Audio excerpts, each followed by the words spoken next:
សូមគោរពជំរាបសួរបងប្អូនបាទស្វាគមន៍មកកាន់ទម្រង់ឆ្នោតយួនរបស់តាកងវិលបាទគឺទម្រង់ថ្ងៃទី26បាទខែមិថុនាឆ្នាំ2026បាទទម្រង់ថ្ងៃនេះដែរបាទគឺយើងឲ្យដូចសពមួយដងបាទគឺយើងឲ្យទម្រង់លេខតូចបាទ2គ្រាប់បាទហើយនឹងលេខធំ2គ្រាប់ដូចគ្នាបាទសម្រាប់លេខតូច2គ្រាប់គឺយើងធ្វើការបង្វិល2កងបាទចំណែកលេខធំ2គ្រាប់វិញបាទគឺយើងធ្វើការបង្វិលបាទរហូតដល់ទៅ6កងបាទករណីដែលបង្វិលលេខធំបាទលេខ10បាទដូចយើងឲ្យលទ្ធផលនៃការបង្វិលកងយើងបាទគឺលេខ0បាទយើងនឹងមានលេខរងមួយគ្រាប់ផងដែរបាទនេះជាលក្ខខណ្ឌទូទៅបាទមុននឹងធ្វើការបង្វិលកងបាទកុំឲ្យបងប្អូនយើងទន្ទឹមរង់ចាំយូរឥឡូវយើងធ្វើការបង្វិលលេខតូចគ្រាប់ទី1តាមដងបាទតូចគ្រាប់ទី1គឺមានលេខ87បាទគឺ87បាទយើងធ្វើការបង្វិលបន្តបាទទៅកាន់លេខតូចគ្រាប់ចុងក្រោយបាទ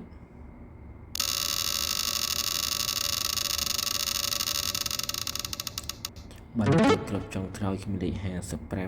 55បាទគឺ55បាទនិង87បាទ55អត់មានលេខផ្ទុយទេ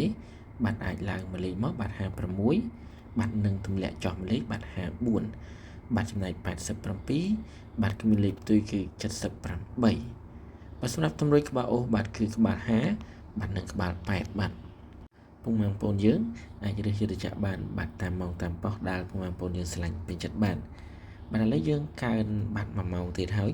បាទគឺម៉ោង9កន្លះព្រឹកបាទឃើញថាម៉ោង9កន្លះព្រឹកបាទទម្រង់លេខតូចយើងចូល2ថ្ងៃជាប់គ្នាហើយបងប្អូន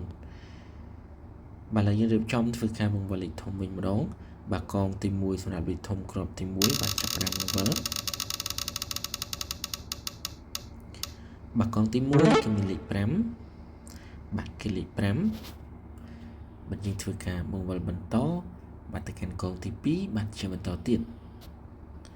បាទចាប់ផ្ដើមបង្វិល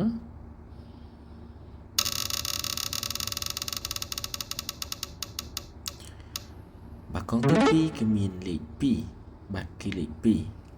ឡូវយើងបន្តបាទទៅកាន់កងចុងក្រោយ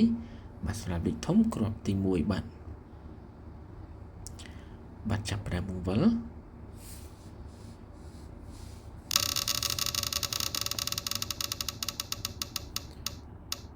បាទកងចុងក្រោយបាទគឺមានលេខ8បាទលេខធំគ្រាប់ទី1បាទគឺ528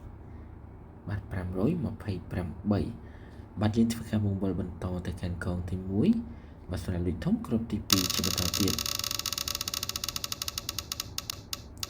បាទកងទី1គឺលេខ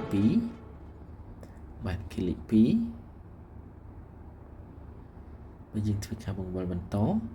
បាទទៅកាន់កងទី2បាទជាបន្តទៀតបាទចាប់ផ្ដើមបង្វិល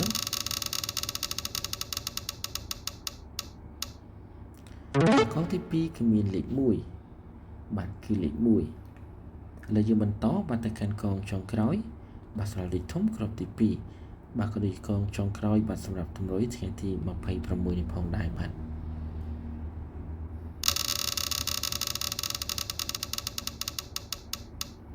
បាទកងចុងក្រោយគឺមានលេខ2ដូចគ្នាបាទដូចលេខធំគ្រាប់ទី2បាទគឺ212បាទ212និង528បាទកំលេចធ្វើការចាក់គុណផងបាទសម្រាប់ទម្រង់ឆ្នោតយូររបស់តាកងវិលថ្ងៃទី26ក៏មានតែប៉ុណ្្នឹងបាទចំពោះលទ្ធផលយើងថ្ងៃទីបាទ25បាទយើងបានចូលមួយលេខដែរគឺម៉ោង10កន្លះព្រឹកបាទចូលចំតែម្ដងបាទគឺ14បាទចំណែកឯ67បាទចូលម៉ោង9កន្លះព្រឹកបាទក៏ប៉ុន្តែ67បាទម្សិលមិញបាទថ្ងៃ25បាទក៏ដូចជាថ្ងៃ24បាទយើងអត់បានឲ្យឆាក់ទេបងប្អូនយើងបាទសង្ឃឹមថាបងប្អូនយើងបាទនឹងបានចាក់ចូលគ្រប់គ្នាបាទខ្ញុំបាទក៏មានតែប៉ុណ្្នឹងបាទមុននឹងគ្រប់ជំរាបលាបងប្អូនយើងបាទជាចុងក្រោយក៏សូមគោរពជូនពរបងប្អូនបាទសូមឲ្យទទួលទានរកស៊ីមានបានបាទសូមឲ្យមានសេចក្តីសុខសុភមង្គលបាទសុវត្ថិភាពក្នុងការធ្វើដំណើរទៅទីជិតឆ្ងាយបាទជាពិសេសបើសិនជាបានចាក់ច្រត់យួនបាទសូមចាក់ចូលហើយគ្រប់គ្នា